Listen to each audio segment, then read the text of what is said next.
This meeting is being recorded.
Muy buenos días, los saluda Silvia Torres Morales, socia de Torres y Torres Lara Abogados. En nombre del grupo TITL les damos la bienvenida a nuestro webinar que hemos denominado Los cierres de cuenta y los límites para requerir y entregar información al consumidor, artículo 85 del Código de Protección al Consumidor. Evento dirigido a bancos, cooperativas de ahorro y crédito, cajas e instituciones del sistema financiero en general.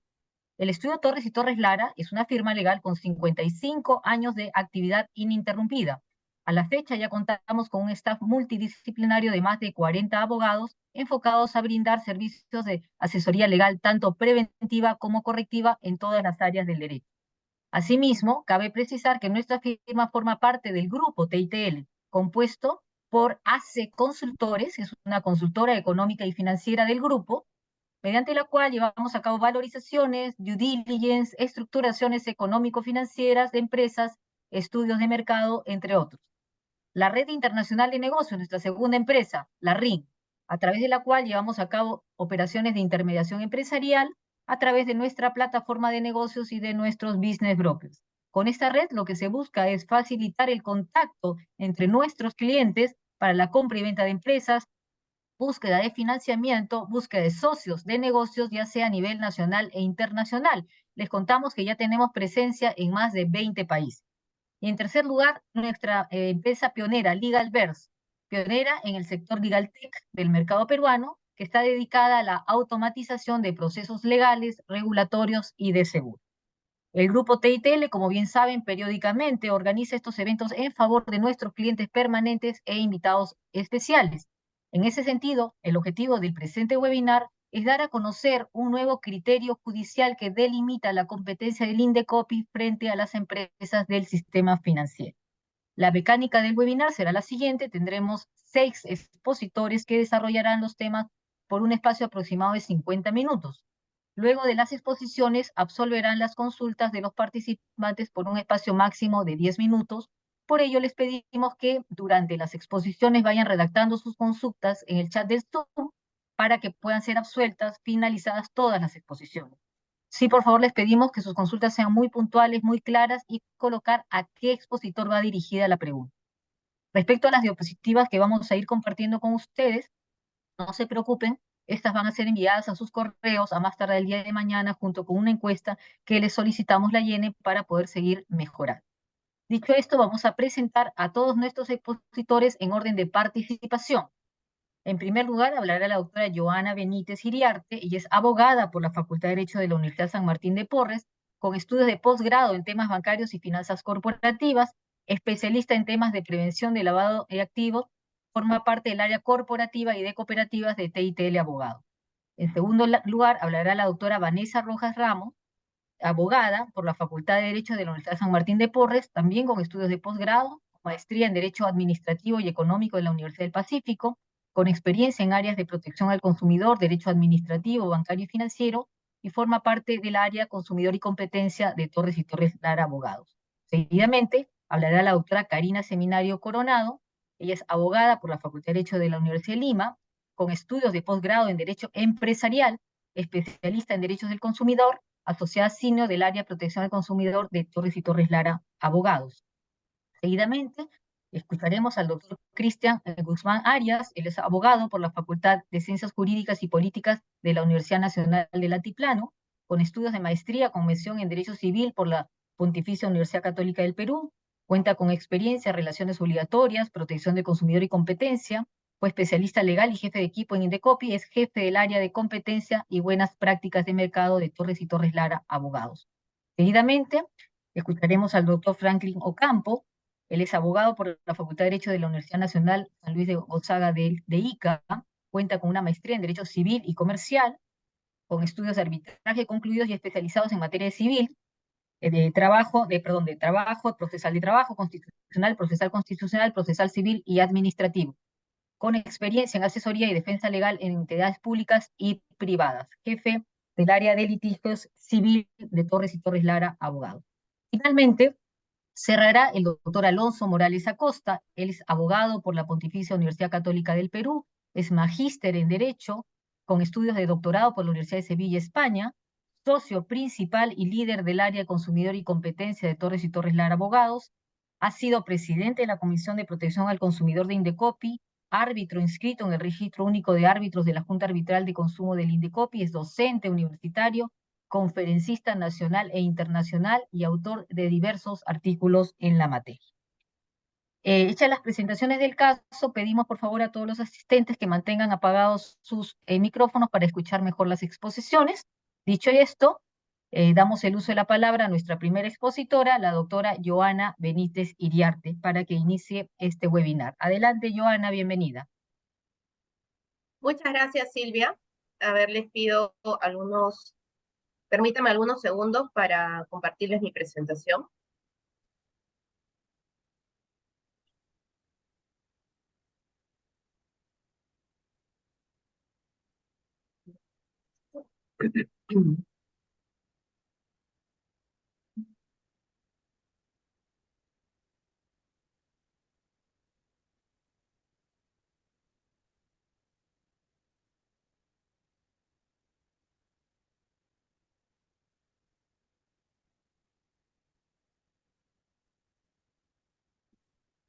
Pantalla completa, por favor. Perfecto. Ok, muy buenos días con todos. Agradezco mucho su participación. Bueno, voy a empezar este webinar hablando sobre la obligación que tienen todos los sujetos obligados de guardar la debida reserva respecto de la información relacionada a su sistema de prevención del lavado de activos. Para iniciar con este tema, es necesario mencionar la ley 27693, que es la ley que creó a la Unidad de Inteligencia Financiera y que también establece una relación, ¿no?, de sujetos obligados, es decir, de aquellas actividades económicas que realizan tanto personas naturales como personas jurídicas, que califican como sujetos obligados, ¿no? Y como saben, entre ellos están los bancos y otras empresas del sistema financiero.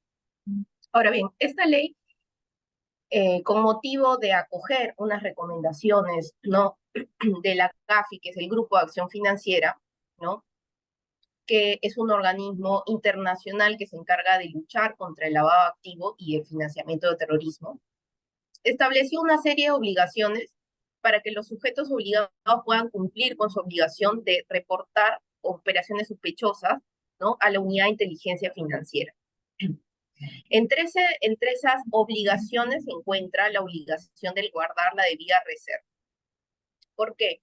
Porque digamos que si los sujetos obligados cumplían con su obligación de reportar las obligaciones sospechosas, tenían que guardar una confidencialidad sobre esta información. ¿Para qué? Para que al momento en que la UIF se encargue de investigar, ¿no?, de ser el caso, ¿no?, esta información remitida por los sujetos o por los distintos sujetos obligados, se pueda llegar a una investigación y se pueda llegar a una sentencia. Es decir, que nada interrumpa con este proceso penal, ¿no?, o con la investigación como tal, ¿no? Es así como nace esta obligación de que los sujetos obligados no deban compartir cierta información o no puedan divulgar cierta información a otro organismo que no sea la Unidad de Inteligencia Financiera, ¿no? Entonces, para tener un poco el contexto de la importancia de estos reportes de operaciones sospechosas, ¿no?, de estas obligaciones que cumplen los sujetos obligados ante la Unidad de Inteligencia Financiera, quería mostrarles unos gráficos ¿no?, que he podido obtener de un último informe de la Unidad de Inteligencia Financiera, que es a julio de este año, en el cual señala la cantidad de ROS, ¿no?, que han sido remitidos por los distintos sujetos obligados desde el 2013 hasta la fecha, ¿no?, hasta el año 2023, y qué de este porcentaje, ¿no?, qué de este porcentaje de ROS remitidos a la Unidad de Inteligencia Financiera representa la información que han remitido los bancos. Entonces, como vemos en este primer gráfico, ¿no?, de la mano izquierda, vemos que el 38% de los ROS que han sido remitidos a la Unidad de Inteligencia Financiera corresponden a los bancos. El 38% de ROS son remitidos por los bancos, ¿no?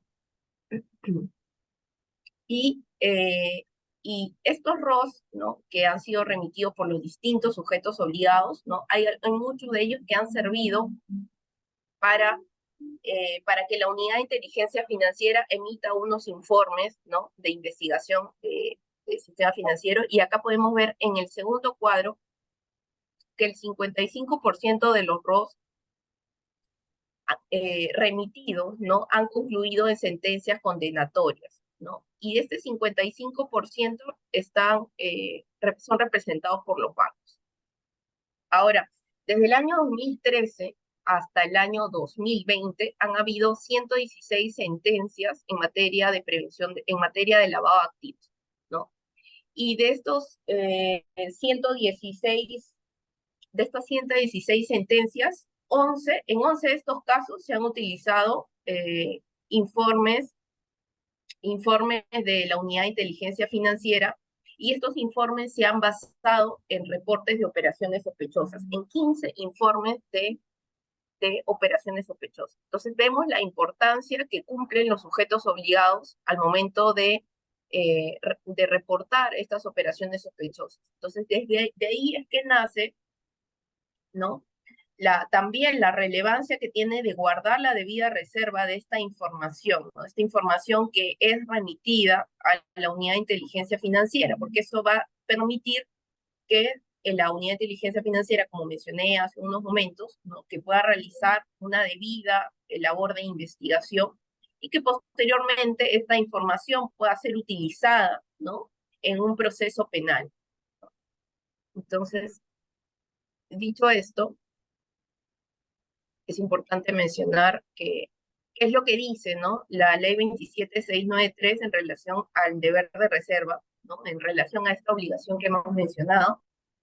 Lo que dice: los sujetos obligados a informar a la UIF sobre operaciones descritas en la ley, así como ¿no? O sea, es decir, no solamente los sujetos obligados tienen la obligación de guardar la debida reserva, sino también los trabajadores del sujeto obligado, ¿no?, los accionistas, los directores, funcionarios y todos los que tengan un vínculo profesional con el sujeto obligado, ¿no?, tienen la responsabilidad, la obligación, y están prohibidos de poner en conocimiento de cualquier persona, entidad u organismo, es decir, otro organismo que no sea la Unidad de Inteligencia Financiera, bajo cualquier medio o modalidad que una información ha sido solicitada o proporcionada a la UIF, ¿no? Entonces vemos que esta ley, la ley 27693, ya ha garantizado, que ha sido emitida en el año 2002, ha garantizado, ¿no?, el cumplimiento de este deber de reserva. ¿Por qué? Porque cumple una finalidad en todo el sistema de prevención del lavado de activos. Entonces, como sabemos, los sujetos obligados deben de cumplir con distintas obligaciones. ¿Para qué? Estas obligaciones de tener un sistema de prevención del lavado de activos adecuado le permiten reportar operaciones sospechosas a la UIF, y que la UIF a su vez pueda, con esta información recibida de distintos sujetos obligados, investigar, ¿no? Y para cómo cumples todas esas obligaciones, pues guardando el debido deber de reserva de esta información, ¿no? Entonces, como vimos, ¿qué información está abarcando el deber de reserva? Bueno, el reporte de operaciones sospechosas a la Unidad de Inteligencia Financiera, toda la información complementaria, ¿no?, que se haya utilizado para la elaboración de este reporte de operaciones sospechosas, los informes emitidos por los oficiales de cumplimiento, todo lo que le ha servido para poder efectuar ese reporte de operaciones sospechosas, las comunicaciones remitidas a la UIF, las informaciones que han sido requeridas a la UIF, porque puede haber requerido información complementaria, todo lo relacionado a los riesgos de lavado de activos. Entonces, Toda esta información, los bancos tienen, entre otros sujetos obligados, tienen la obligación de no compartirla, ¿no? Entonces, y esto no es solamente porque implica una sanción de carácter administrativo para los bancos, para los sujetos obligados que compartan esta información, que vulneren ese deber de reserva, ¿no? Que tiene una sanción que es una sanción muy grave, que puede ser sancionada hasta 100 UIT por la SBS, sino también porque tiene una contingencia de carácter penal, ¿no? Porque podría derivar en un delito, ¿no? El vulnerar este debido deber de reserva, sino también porque vulnera todo el sistema de prevención del lavado de activos y adicionalmente la lucha contra el lavado de activos, ¿no? Que es lo que se intenta llegar a cumplir, ¿no? Entonces, es de ahí donde nace la importancia del deber de reserva y creo que y como ya mencioné, pues esta obligación ya se encuentra establecida para los sujetos obligados desde el año 2002. Entonces, a continuación le doy el pase a la doctora Vanessa para que pueda continuar hablando sobre las sentencias que desarrollan, ¿no? Estos temas.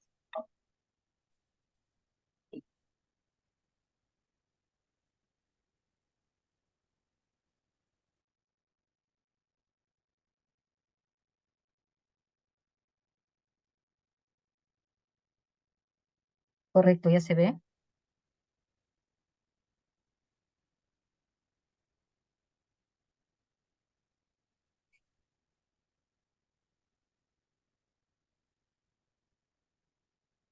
Vanessa, ¿no se te escucha?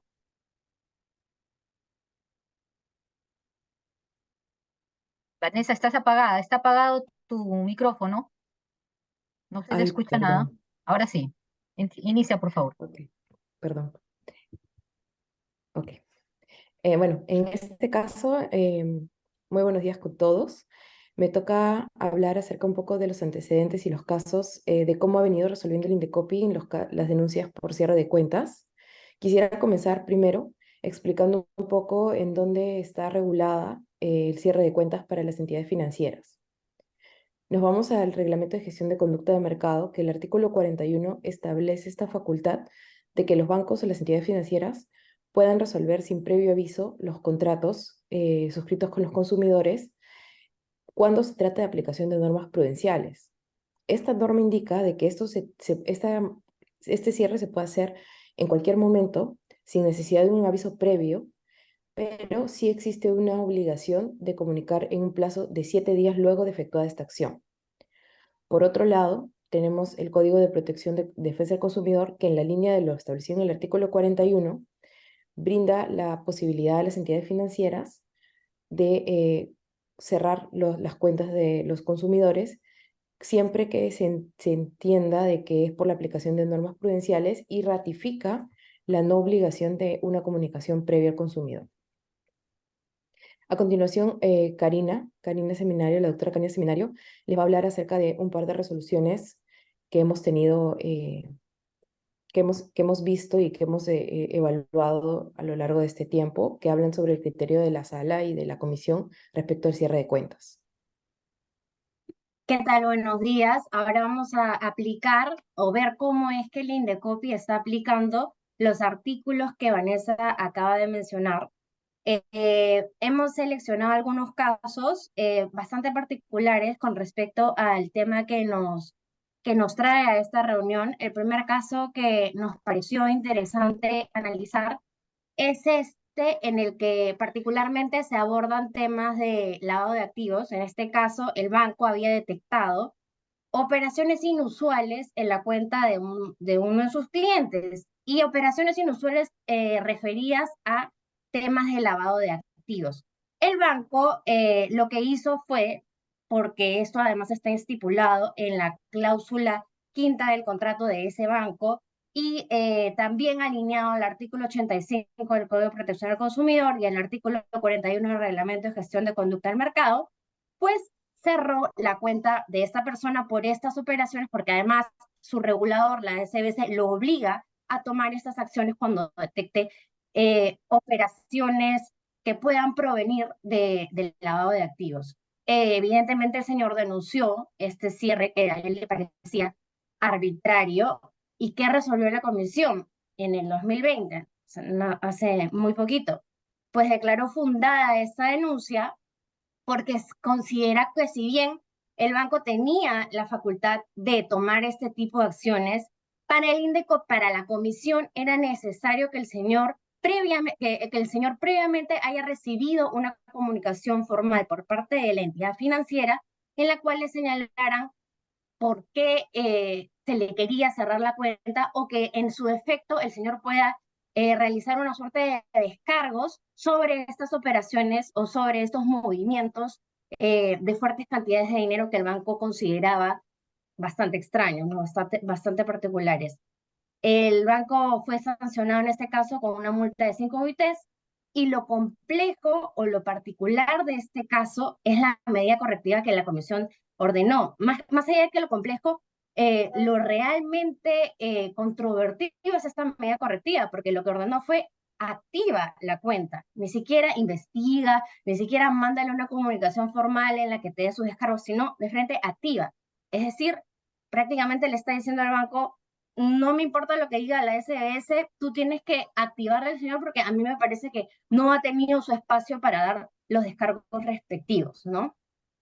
Evidentemente, el banco apeló y la sala lamentablemente confirmó esta decisión, señalando que, reforzando el argumento de la comisión y señalando que el banco en realidad sí debe asegurarse de que la decisión que está tomando sea objetiva, es decir, que el señor haya tenido un momento, un tiempo, un espacio para realizar los descargos de estas supuestas operaciones irregulares que podrían ser parte del lavado de activos, para poder tomar una decisión como el cierre de cuenta, pese a que la normativa sectorial, como hemos visto, el artículo 85 del Código y el artículo 41 del reglamento, no exigen a las entidades financieras mantener comunicaciones previas con el cliente para que el cliente realice algún tipo de descargo. O sea, normativamente esto no es exigido.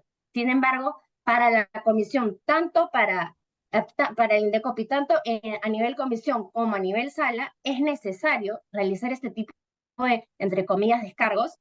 Y bueno, lo bueno, entre comillas, de este caso fue que se revocó la medida correctiva y ya no fue inmediatamente aperturar la cuenta, sino realizar luego estos, entre comillas, descargos que se le pidió al banco, que le permita hacer al cliente, luego de hacer esta evaluación, decida si es que era procedente o era conveniente o no cerrar la cuenta y no reactivarla inmediatamente. Pero siguió siendo sancionado, ¿no? Y otro caso curioso o interesante que hemos detectado ha sido es el típico caso de operaciones no reconocidas cuestionadas por un cliente, que han sido, que finalmente terminan en un bloqueo y cierre de cuenta de la cuenta receptora. Esto además está en el contrato de las cuentas de los clientes, está a nivel contractual. Y bueno, en este caso en particular, lo que sucedió fue, como les había comentado, que el denunciante había recibido una serie de operaciones no reconocidas, una serie de montos no reconocidos que habían sido producto de reclamos por parte de otro cliente del banco, y el banco decidió bloquear y posteriormente cerrar no solamente la cuenta receptora, sino todas las cuentas del cliente cuestionado, ¿no? Y el banco se amparó en el contrato. Además, el contrato está sustentado en el artículo 1430 del Código Civil, y obviamente también en el artículo 85 y en el artículo 41 que hemos visto, ¿no? Pero en este caso, sí se cumplió con decirle al denunciante que se le estaba cerrando la cuenta. No obstante, se le dijo que se estaba cerrando la cuenta por temas de transparencia. No se le dijo exactamente qué es lo que había ocurrido. Por temas de transparencia referidos a operaciones no reconocidas, pero no entró a más detalle. ¿Y qué es lo que dijo la comisión con respecto a esta defensa del banco?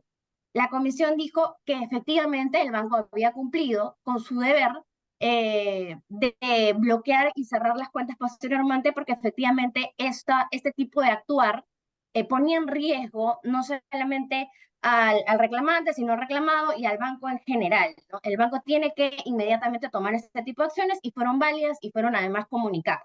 Entonces, para la comunicación, hasta este punto estaba todo conforme. Consideró suficiente el actuar del banco. El señor apeló. ¿Y qué es lo que dijo la sala? Pues la sala revocó esa resolución que es de este año, del año pasado no veo muy bien, se revocó esta resolución. ¿Y por qué la revocó si el banco había cumplido con todo lo que normativamente debía haber cumplido? Pues la sala considera a la fecha que estos motivos no son suficientes. Es decir, que usted, que como entidad financiera, no es suficiente decir que usted ha sido receptor de operaciones no reconocidas. Es necesario que en esta comunicación se brinde un detalle exhaustivo de por qué esta operación no reconocida es motivo de bloqueo, es decir, brindar fecha, brindar hora, brindar cuál es el detalle desagregado de las operaciones cuestionadas por el cliente del banco, dar el nombre del cliente del banco para que el señor tenga una respuesta válida. Para el banco, para el Indecopi, para la sala, no para el Indecopi, para la sala, no es suficiente decir se está bloqueando invocando los artículos y la normativa sectorial correspondiente, incluso no es suficiente decir que ha sido un tema de transparencia o ha sido un tema de lavado de activos. Como estamos viendo, es necesario explicar a detalle si han sido operaciones no reconocidas, cuáles son las operaciones y en el otro caso darle a una oportunidad al cliente para justificar estos movimientos extraños que puede haber en casos de lavado de activos. Entonces, en conclusión, si bien las normas no lo exigen, el Indecopi toma una postura bastante conservadora con respecto al cierre de cuentas al bloqueo y cierre de cuentas. Y bueno, esto lo vamos a ver también en el siguiente caso, que le doy el pase a la doctora Vanessa Rojas, que nos va a hablar sobre el cambio el reciente cambio de criterio que ha tenido la Sala de Defensa del Consumidor. Sí, bueno, el cambio de criterio básicamente está referido a otro punto del procedimiento, ¿no? Tal como ha señalado Karina en los casos anteriores, la sala exige que el banco sí comunique los motivos a detalle de por qué está cerrando una cuenta y no basta solamente con invocar el artículo 85 y 41, a diferencia de la comisión. La comisión tiene el criterio de que basta con que invoques este par de artículos para que sea válida y que esté justificado el cierre, mientras que la sala dice, no, tú le tienes que brindar muchos más detalles y explicarle los motivos a manera detallada del por qué, ¿no? En este caso, tenemos que el cliente cuestionó, al igual que en el caso anterior, que se había anulado indebidamente su cuenta. Este cierre de cuenta se llevó a cabo o se originó debido a que un tercer cliente, se acercó al banco y dijo que se habían realizado operaciones que no reconocía y que habían sido cargadas a esta cuenta. En base a esto, el banco comunica al cliente y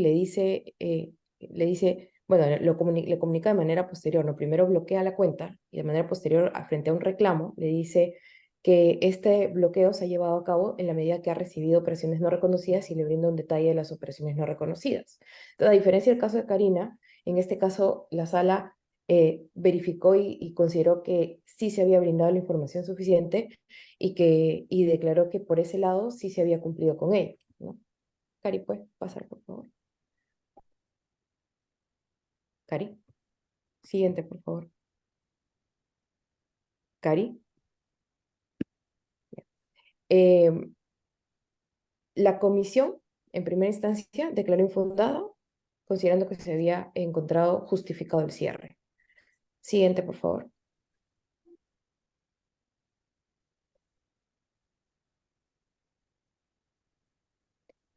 Y aquí, como les comentaba, la sala sí consideró que se había dado la información suficiente. Sin embargo, declaró fundada la denuncia. ¿Por qué? Porque con este caso, la sala hace un cambio de criterio y dice que, de acuerdo al artículo 41, existe un procedimiento para el cierre de cuentas. Es decir, el procedimiento está establecido respecto al motivo por del cierre de la cuenta, que esté justificado, que es el primer paso, y luego una comunicación posterior al consumidor que tiene que hacerse dentro del plazo de los 7 días. En este caso sí se justificó el cierre, de hecho la sala lo reconoció en la resolución de segunda instancia.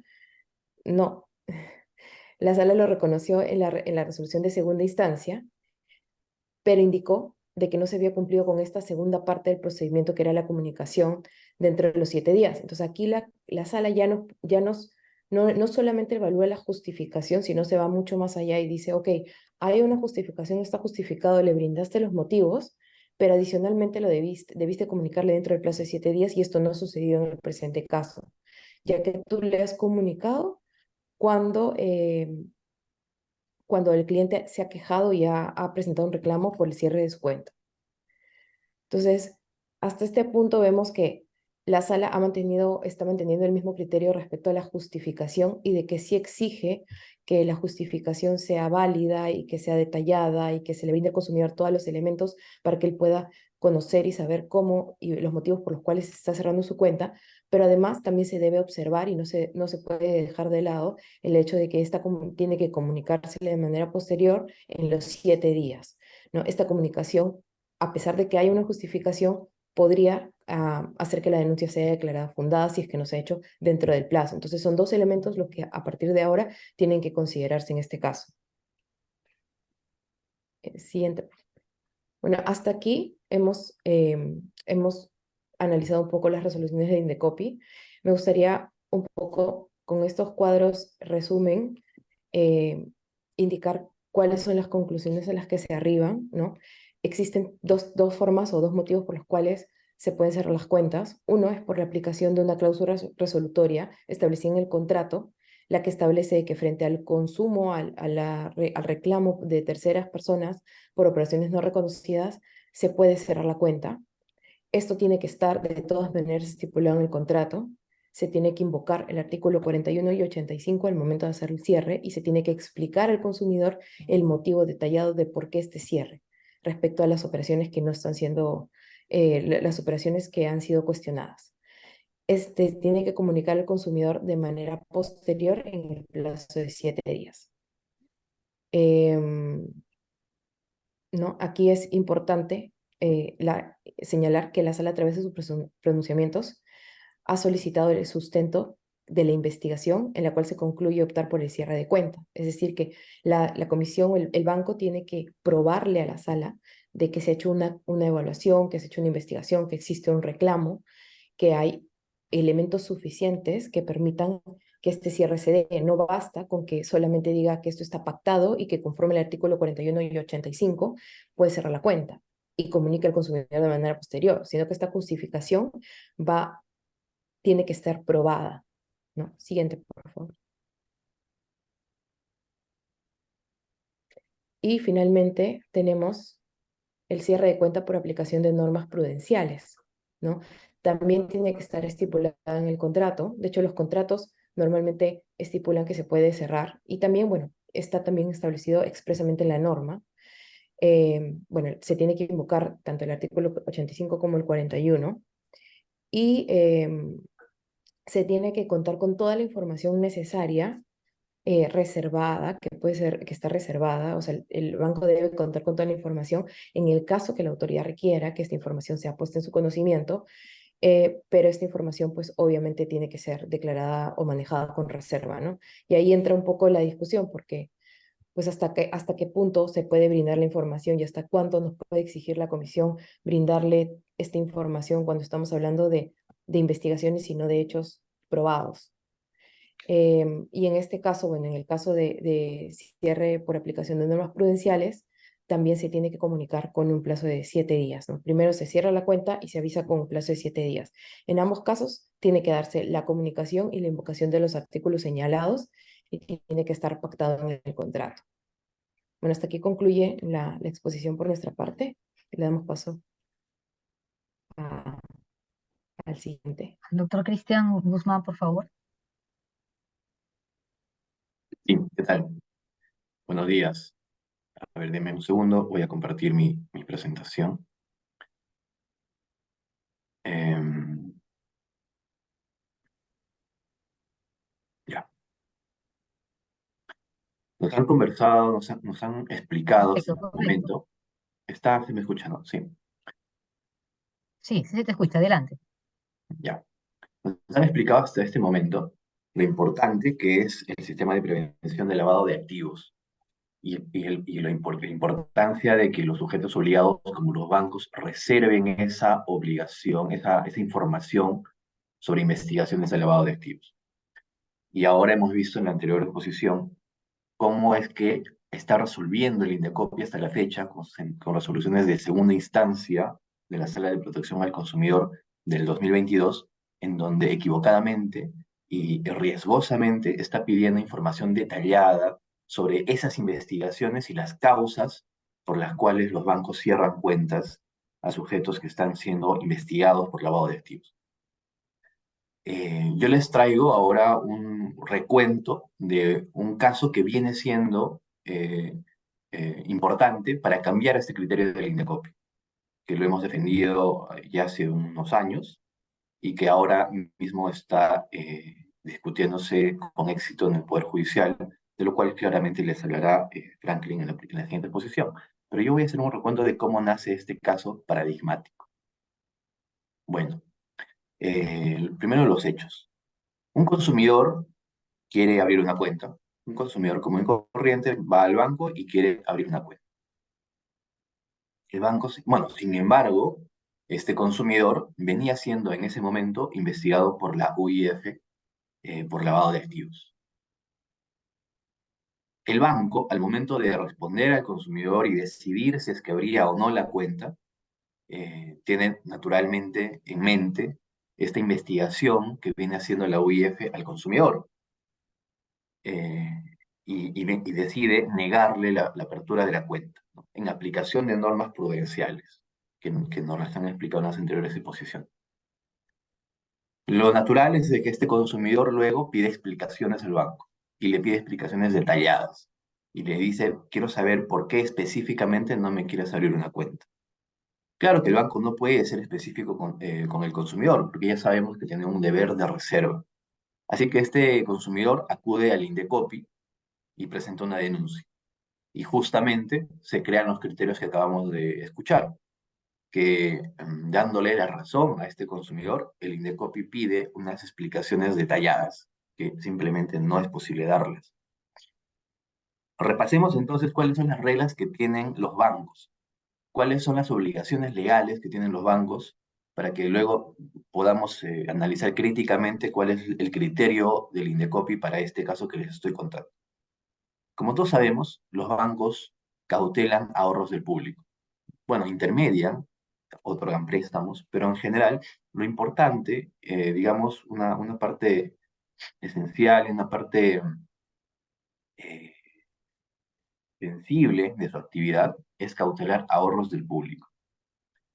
La SBS dicta varias circulares, y dentro de ellas hay una del 2011 que explica cómo se debe aplicar el Código de Consumo, el artículo 85, ¿no? Que es el de aplicación de normas prudenciales.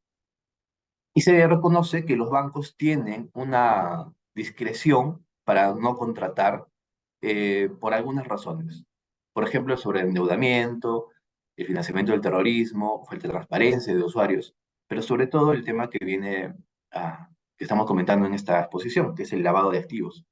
Entonces, los bancos pueden decidir si es que contratan o no eh, cuando existe lavado de activos, una investigación de lavado de activos, pero con la finalidad de cautelar los ahorros del público y evidentemente de perseguir el delito. Entonces el banco, por estas obligaciones, tiene que decidir entre estas opciones. No contratar, resolver contratos o modificar contratos de manera unilateral, porque es una forma de prevenir precisamente la ocurrencia de estas causales de riesgo para el sistema financiero. Y además, ya nos han explicado esto, pero es bueno recordarlo, el banco tiene un deber muy fuerte, muy estricto, de reservar toda la información que ha sido solicitada o proporcionada por la UIF. Entonces la UIF le dirá al banco, mira, estoy investigando sujeto a tal persona, fulano de tal.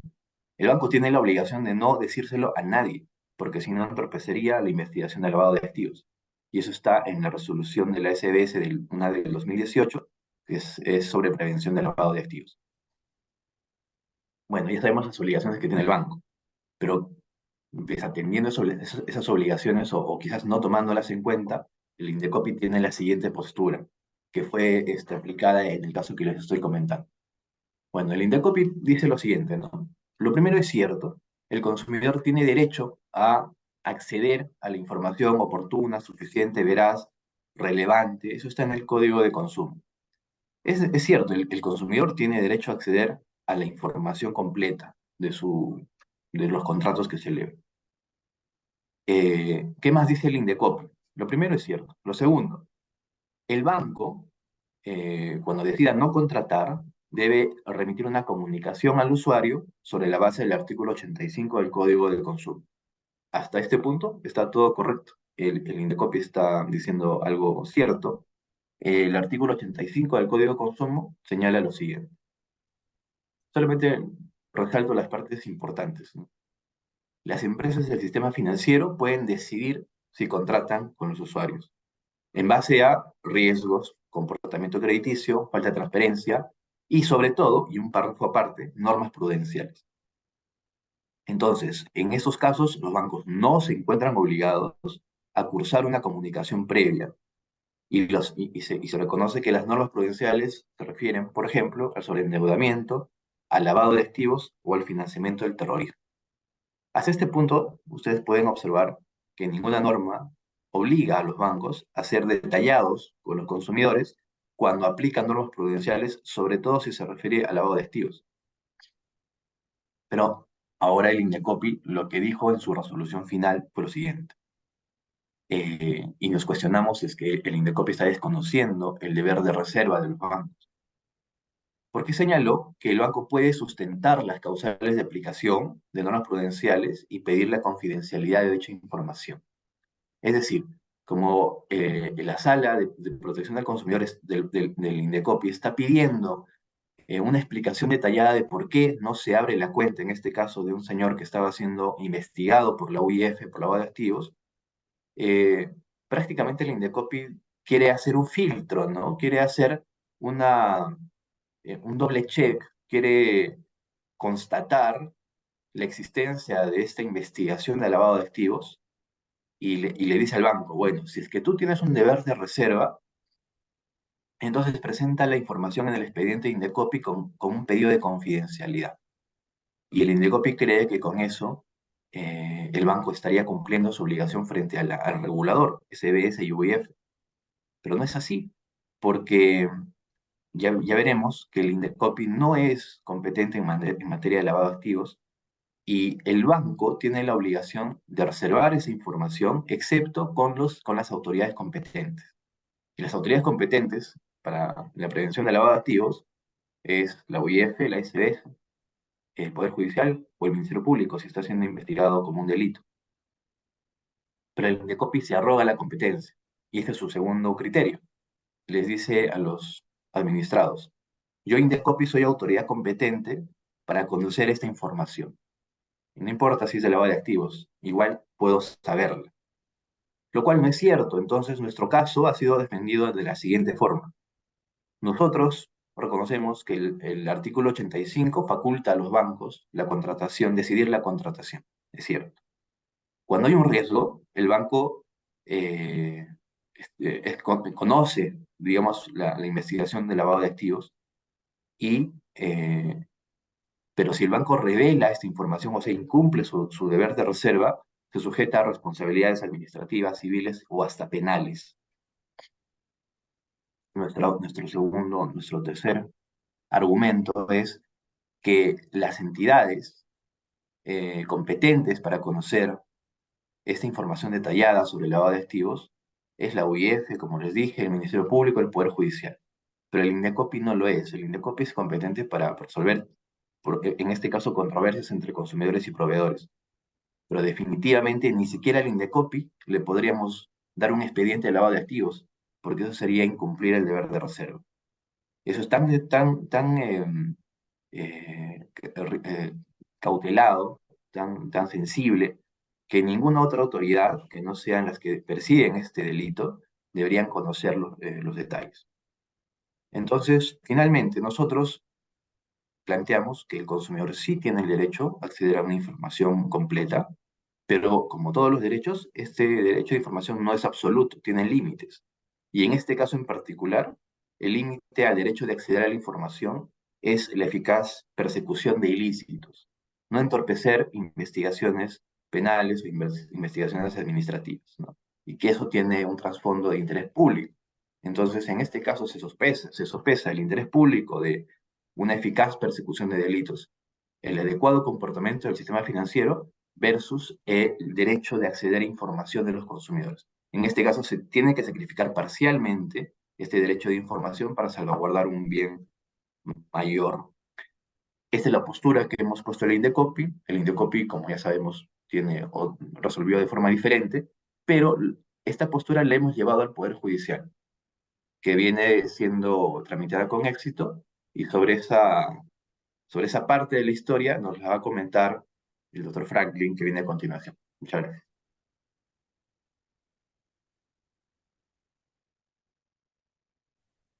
Gracias, Cristian. Buenos días con todos. Un segundo, voy a proyectar algunas diapositivas, por favor.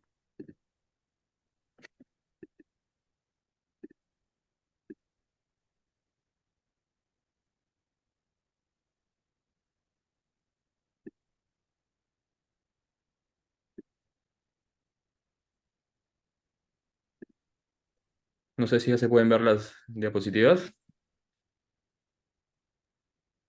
Sí, sí, Franklin, se ven. Perfecto. Perfecto. Gracias, Silvia. Gracias. Sí, buenos días nuevamente. Bien, como ya lo ha mencionado esto, Cristian, este caso paradigmático concluye a nivel del Indecopi.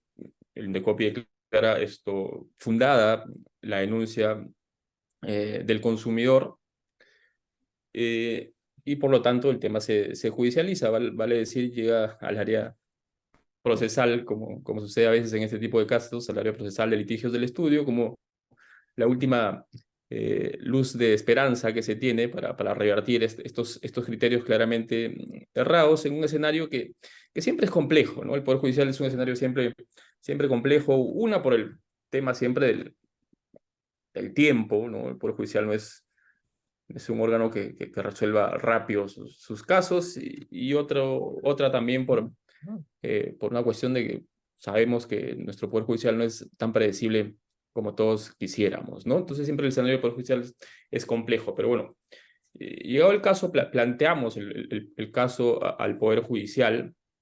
Eso fue en el año 2018, y lo que le planteamos, ya habiendo escuchado los antecedentes y un poco la posición, o nuestra posición de defensa en este caso, lo que le planteamos al Poder Judicial son básicamente dos cuestiones muy importantes, dos cuestiones controvertidas muy importantes, ¿no?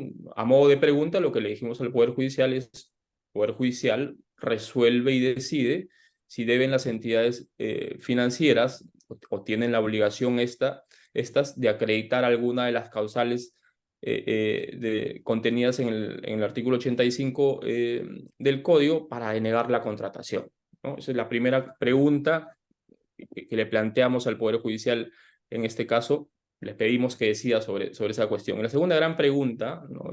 Habiendo escuchado también el tema de los antecedentes y nuestra postura de defensa en este caso por parte de Cristian, le preguntamos al Poder Judicial si el Indecopi constituye o no, que decida si constituye o no una autoridad competente a la cual se le debe brindar información o reportes reservados, incluso que guarden relación con investigaciones por lavado de activos o financiamiento del terrorismo. Esas son las dos grandes preguntas que le planteamos en este caso al Poder Judicial para que nos brinde su respuesta, ¿no? El Poder Judicial, de hecho, nos ha brindado su respuesta, pero bueno, como a veces suele ocurrir, y suele ocurrir porque es usual, y es además mucho más fácil a nivel judicial que el Poder Judicial vaya en la misma línea de un órgano administrativo, como en este caso el Indecopi. Y en efecto, eso ocurrió en primera instancia administrativa. El Poder Judicial, en primera instancia judicial, el Poder Judicial, en la sentencia de primera instancia, rechaza nuestra demanda y sigue la misma línea del Indecopi. Básicamente, reprodujo las conclusiones expuestas por el Indecopi a nivel administrativo. Lo que nos dijo el Poder Judicial en estas sentencias, sí, las entidades financieras sí están obligadas a invocar la causal o una de las causales previstos en el artículo 85 del Código de Consumo, ¿no? Pero no solo invocarlas, y acá lo peligroso también del pronunciamiento, sino que acreditarlas, ¿no? Es una cuestión totalmente distinta e impone una carga mayor a la entidad financiera. Invocarlas y acreditarlas, porque porque corresponde, dice a las entidades financieras, al proveedor, aportar los medios probatorios,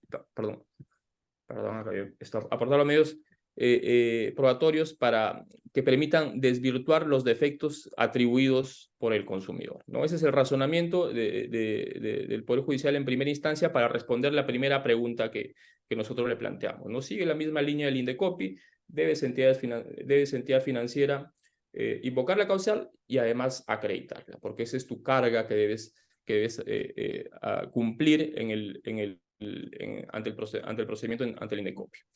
Y respecto a la segunda gran pregunta que nosotros le planteamos al Poder Judicial, también en primera instancia lo que nos dice el Poder Judicial es sí, el Indecopi sí es competente. Si es competente, pues es la autoridad primaria de alcance nacional, pues que conoce las cuestiones o controversias o posibles infracciones al Código de Consumo y además impone las sanciones, ¿no? Eso es lo que nos dice el Poder Judicial. Como quiera que el Indecopi conoce las cuestiones referidas a posibles infracciones del Código de Consumo y eventual aplicación de sanciones, pues sí es competente para conocer incluso información reservada de inteligencia financiera referida a cuestiones de lavado de activos o financiamiento del terrorismo, ¿no? Entonces, en primera instancia judicial todavía se mantuvo este precedente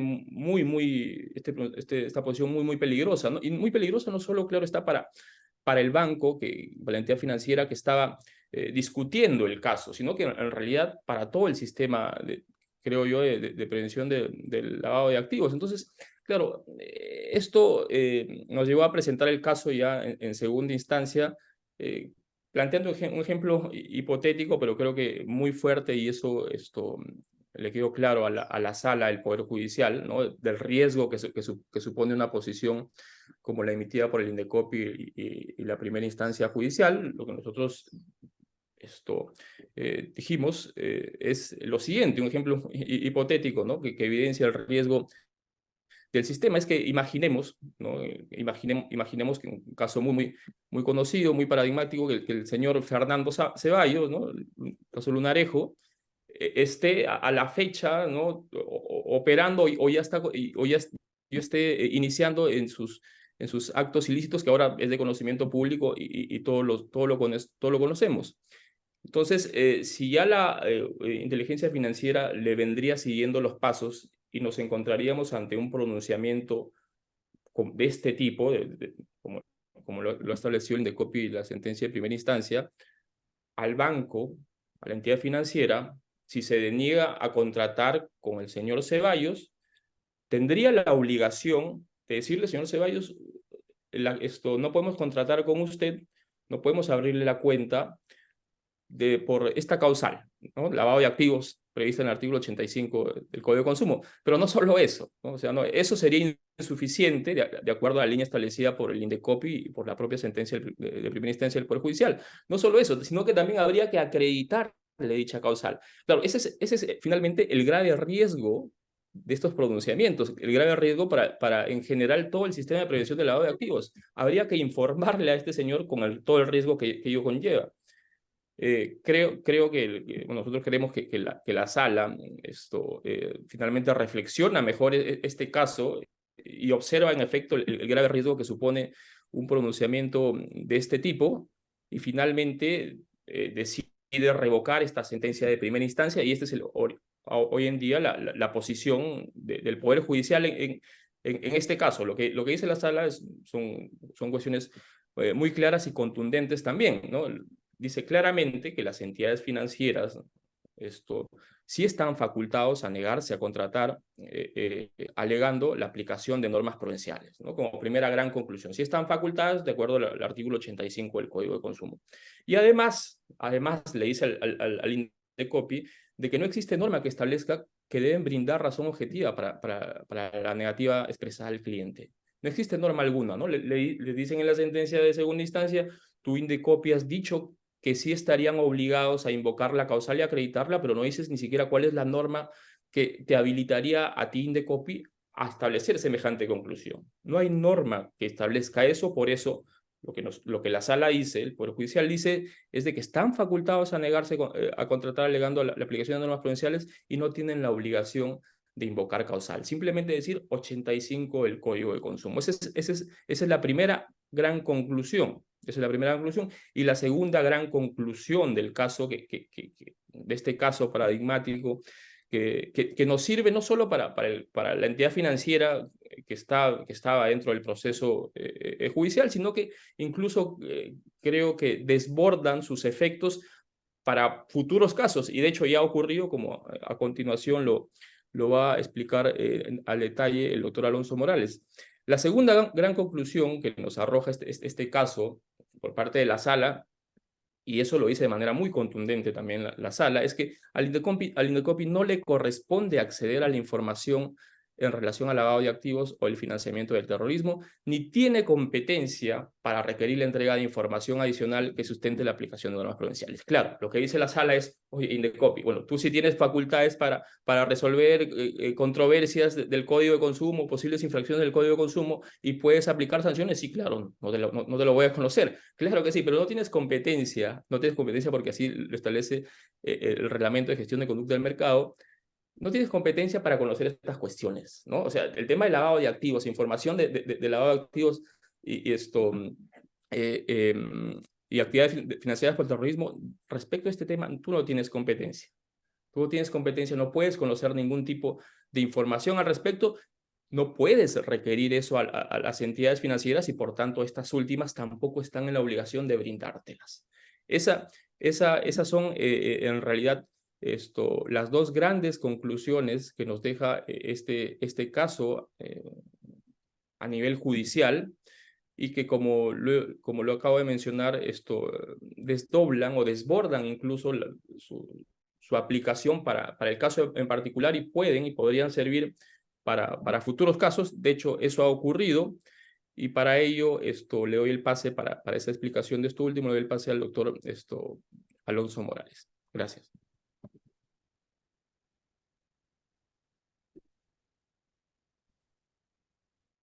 Muy bien, muchas gracias. Vamos a compartir pantalla.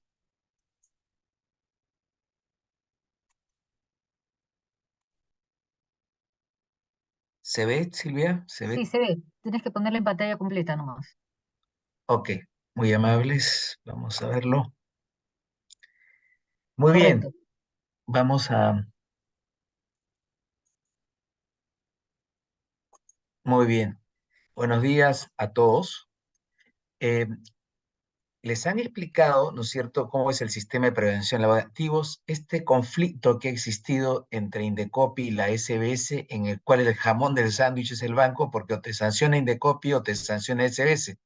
Uno, porque no le revelas las causales de cierre específicamente sobre normas prudenciales al consumidor de Indecopi, y otras porque si las revelas te sanciona la SBS. Muy bien, visto el caso que se ha explicado, donde el Poder Judicial está definiendo que la única autoridad competente encargada de recibir esa información es la SBS, y que solamente debes comunicar para casos de financiamiento de terrorismo o prevención de activos al consumidor que se ha hecho uso del artículo 85, ¿no? Vamos a ver cómo este caso que se ha explicado, que se ha ido llevado a un contencioso, tiene una influencia para otro banco, ¿no? esto que logró el Banco de Crédito del Perú en el caso concreto que se ha explicado es muy valioso, muy importante y siente un precedente para la industria. Bueno, otro banco sufrió el mismo problema.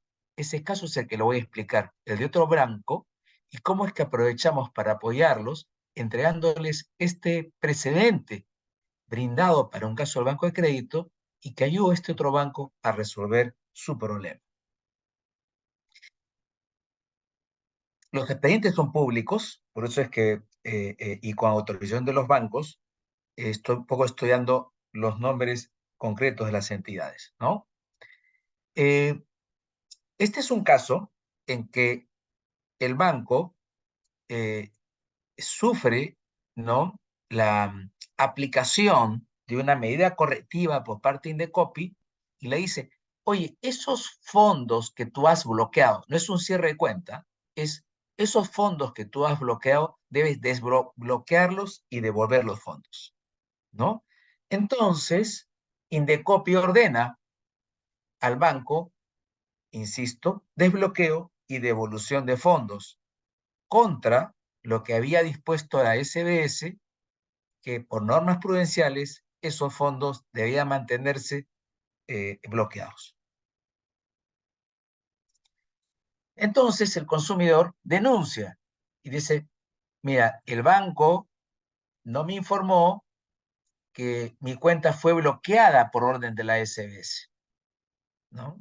En realidad el banco le informa, pero naturalmente especifica que simplemente es por el artículo 85.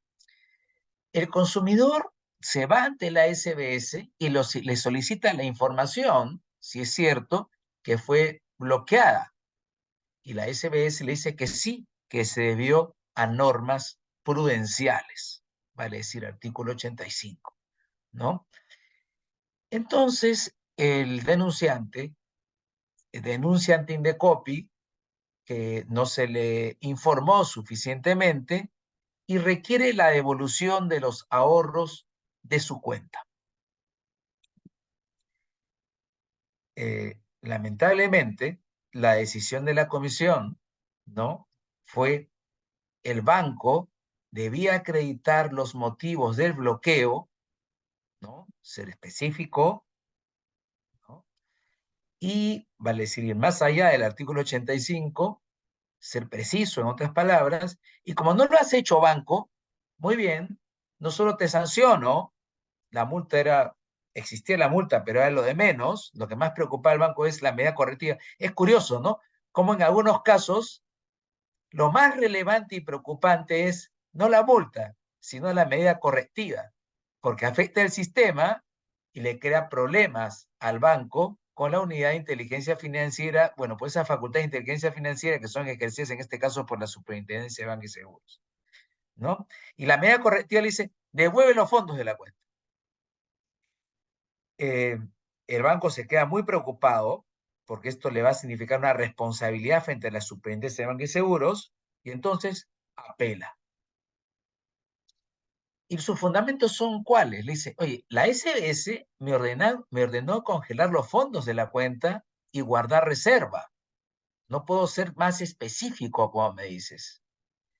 Y lo que justifica que esta cuenta se deba mantener congelada es que la medida ha sido ordenada por el órgano competente en materia de prevención y lavado de activos, en este caso la SBS, que hace las funciones de inteligencia financiera directamente para el caso de bancos.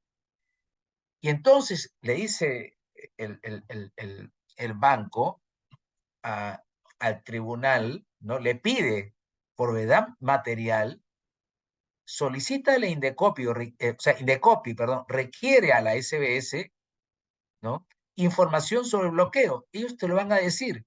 Yo no puedo ser más específico de lo que soy, ¿no? Ni debo detallar más, porque en realidad la SBS nos pide un deber de reserva ante ellos, que son la autoridad competente, deber de reserva que solamente puede ser levantado porque ellos me lo solicita el Ministerio Público, el Poder Judicial o una comisión del Congreso.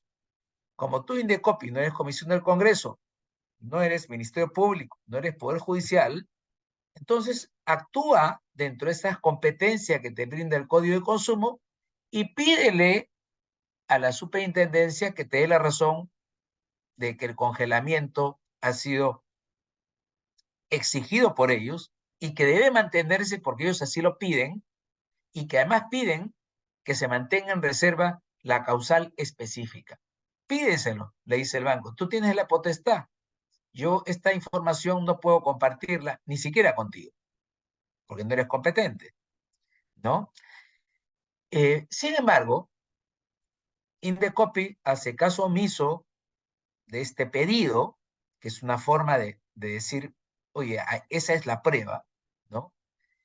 Y le ordena como medida correctiva, ¿no es cierto?, que simplemente se entreguen los fondos de la cuenta, ¿no? Es una medida correctiva que es opuesta a lo ordenado por la SBS y por lo tanto no sea posible cumplirla. Pero ya sabemos cómo son las cosas cuando una medida correctiva es ordenada por Indecopi y no la cumples, ¿no? Te van a multar y multar y multar, ¿no? Duplicándote las multas hasta que cumples. Esa era la encrucijada del banco, ¿no? Y como decíamos, la decisión de la sala confirma, dice, el banco no acreditó el bloqueo, la medida correctiva debe ser devolver los fondos de la cuenta. Tremendo problema, ¿no es cierto? Muy bien. ¿Qué ocurrió luego de culminado el procedimiento, vamos a decir, de resuelto en segunda instancia? El banco tuvo que hacer dos solicitudes, una nulidad, un pedido de nulidad y un pedido de aclaración. Naturalmente, el pedido de aclaración vino después del pedido de nulidad. ¿Qué pide con ocasión de la nulidad? Porque dice prácticamente está todo perdido, ¿no? Y hay una resolución del tribunal casi firme, entonces pide la nulidad de la resolución, ¿no? Para luego pedir una aclaración. Vamos primero por la nulidad. ¿Qué pasó con la nulidad? Dice el banco, mira, se ha afectado el debido proceso. ¿Por qué? Porque yo te pedí que actúes la prueba, que actúes la solicitud de pedir la información a la SBS, no lo has hecho. Y como no lo has hecho, me has sancionado, ¿no? En un acto desesperado, el banco, a pesar que no es la autoridad Indecopi, se ha obligado a presentar, ¿no?, esta orden de congelamiento que le envió la SBS bajo solicitud de confidencialidad, ¿no? Dice, bueno, quizás sí entienda Indecopi, de repente Indecopi está pensando, ¿no?, que le he pedido una solicitud de oficio simplemente para demorar y no hay realidad tras ello, ¿no? Entonces, bajo confidencialidad, le presenta y dice, mira, para que veas que sí había fundamento y que tú, al hacer caso omiso de mi solicitud ante la SBS, has generado una afectación al debido proceso. Sí había fundamento, ¿no? Y le dice, ojo, observa que esta medida correctiva contradice lo ordenado por la SBS, pues concédeme la nulidad. ¿Qué le dice Indecopi respecto a la nulidad? Le dice, sale por un costado. Le dice, mira, no corresponde solicitar la nulidad de oficio a pedido de parte. Tú estás pidiendo una nulidad de oficio cuando la nulidad de oficio es por mi iniciativa, no por tu iniciativa, ¿no? Y el hecho de que tú me hayas dicho esto es extemporáneo, pues, porque tú sí estabas obligado, miren cómo piensa Indecopi, ¿no? Le aclara Indecopi, le dice, a darme la autorización a mí, como lo hiciste, en forma confidencial, pero en forma oportuna, mientras se tramitaba tu apelación. No había esta nulidad, que ya es prácticamente extemporánea, ¿no? Piensa Indecopi, y además no ha sido producida por iniciativa mía, sino por iniciativa tuya. Y como no puede ser por iniciativa de parte, improcedente la nulidad. Situación dramática por el banco. El banco, ante una situación desesperada, trata de poner a Indecopi en la encrucijada de aclárame cómo aplico esto, te pido una aclaración, acláramelo, porque no sé qué hacer. Tengo tu mandato de un lado que me dice, entrega los fondos de la cuenta, y tengo el mandato de la SBS que me dice que no debo entregar los fondos, y además la SBS me ha mandado una comunicación diciendo que voy a incurrir en responsabilidad penal. Qué grave problema, ¿no es cierto? Encrucijada, el jamón del sándwich para el banco, presionado por un lado por Indecopi, presionado por otro lado por la SBS. Entonces, este pedido de declaración es como su último pedido, ¿no? Su último fundamento. En este momento, el banco nos pide una opinión sobre lo actuado y nos pide si podemos apoyar ampliando, cosa que hicimos hasta en 2 oportunidades, el pedido de aclaración. Y en esa oportunidad le dijimos, ¿por qué no usamos esta resolución que acabamos de obtener con ocasión de un caso del Banco de Crédito, donde se dice y se precisa que Indecopi no es competente, que lo es solo la SBS para este efecto, ¿no? Y esto da resultado. Observen, inclusive, que el caso fue dramático por lo siguiente. El banco no se había percatado que habían presentado en forma extemporánea la aclaración. Y el tribunal le dice, tu aclaración es extemporánea. Sin embargo, y acá eso es bien importante cómo sí influye el caso que llevó el Banco de Crédito como precedente, influye, ¿no? Y le dice, de oficio, aclaro esta medida correctiva, ¿no? La devolución, dice el Indecopi, queda supeditada al cumplimiento de lo ordenado por la SBS. Vale decir, Indecopi dice, mira, mi medida correctiva se ejecutará en la medida que no interfiera con lo ordenado de la SBS. ¿Y qué era lo ordenado de la SBS? No se abre la cuenta, mejor dicho, no se desbloquea la cuenta y no se entregan esos fondos. Entonces, obsérvese, ¿no? El tribunal de Indecopi termina restándole eficacia a su orden de apertura y devolución de los fondos, porque dice, insisto, de que la devolución queda supeditada al ordenado por la SBS, y la SBS decía, no hay devolución de fondos, no hay desbloqueo. Y esta partecita es importante adicionalmente, dice, y queda sujeta a las circunstancias posteriores que puedan producirse al momento de ejecución del mandato. Y las circunstancias posteriores, obsérvese bien, pueden ser simplemente 2.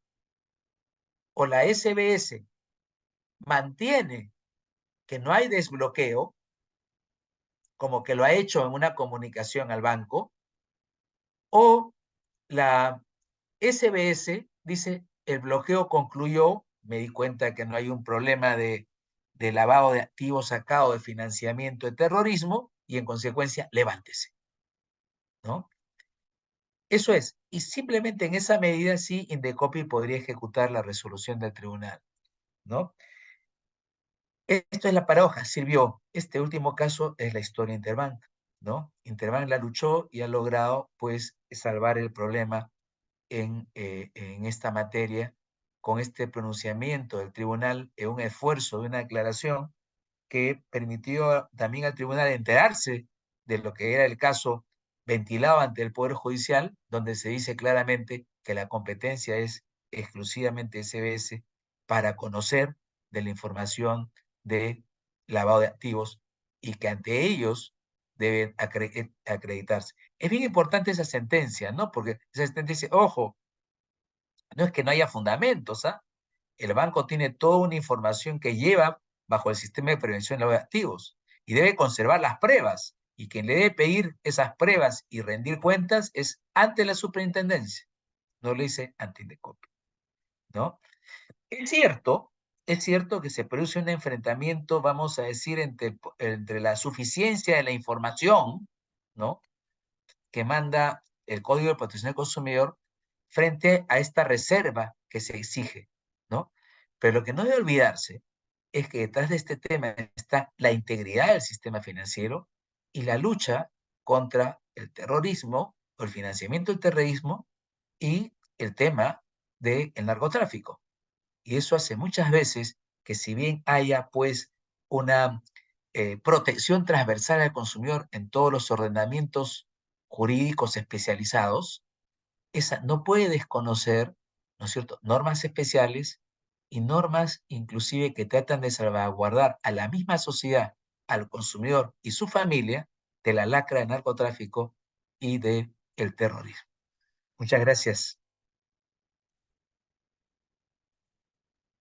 Muchas gracias a todos nuestros expositores. Hemos recibido unas preguntas en la mesa de conducción. Procedemos, por favor, a contestarlas puntualmente porque ya lamentablemente estamos con el tiempo encima. Por favor, doy el uso de la palabra. Me parece que hay preguntas para la doctora Karina Ibanesa y para el doctor Cristian Guzmán. Adelante, por favor.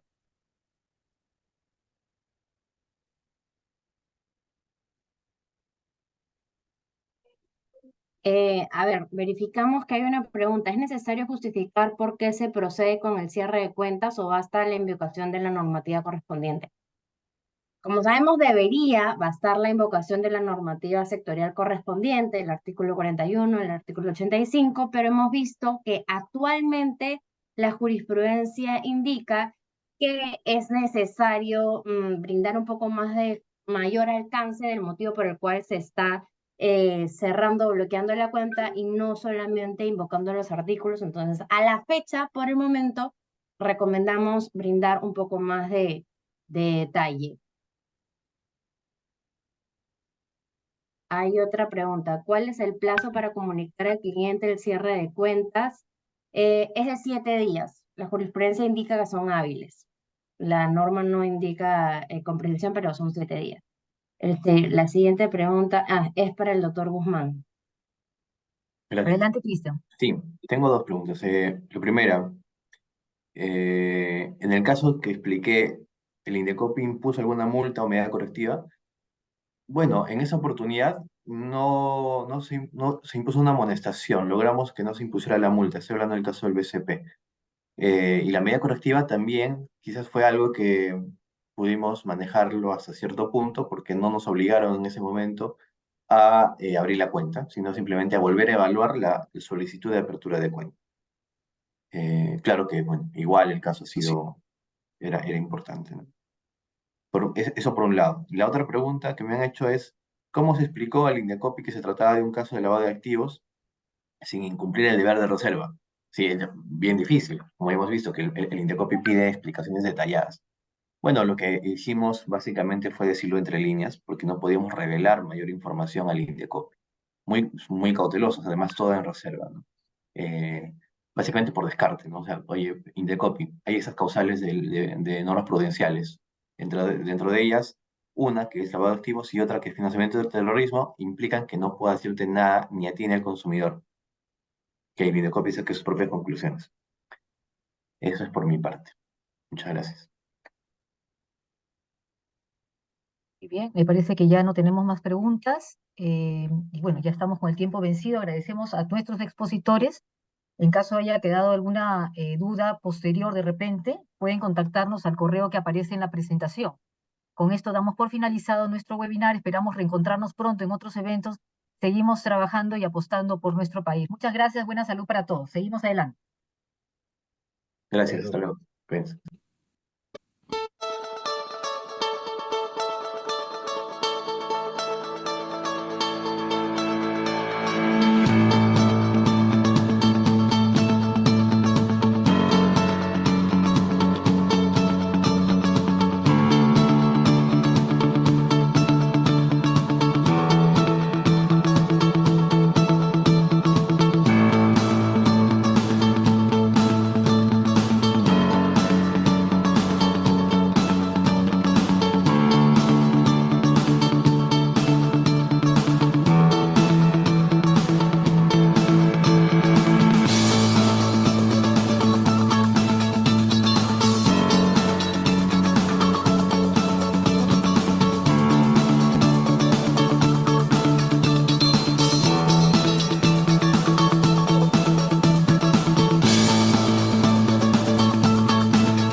Aloncito, te voy a llamar por teléfono y hablar urgente contigo, ¿ya? ¿Me contestas, por favor? Ok. Gracias.